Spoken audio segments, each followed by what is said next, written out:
வணக்கம். இப்போ என்ன ரெசிபி பண்ண போகிறேன்னா, நாளைக்கு திருவாதிரை, அதுக்கு களி செய்கிறேன். அதை எப்படி செய்கிறேங்கிறத உங்கள்கிட்ட காமிக்கிறேன். இந்த கப்புக்கு 3/4 கப்பு பச்சரிசி, 1 டீஸ்பூன் பாசிப்பருப்பு, ரெண்டையும் நல்லா கழுவி துணியில் உணர்த்திட்டேன். வீட்டிலே நிழல்லே உணர்த்திட்டேன். கடாயில் நல்லா இந்த நேரத்துக்கு வறுத்து வச்சாச்சு. இப்போ இதுக்கு முந்திரி பருப்பு, ஏலக்காய் பொடி, தேங்காய் பூ.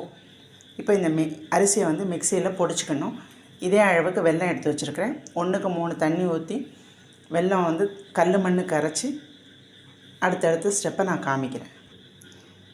அரிசியும் பருப்பையும் இந்த பதத்துக்கு பொடிச்சு வச்சுக்கணும்.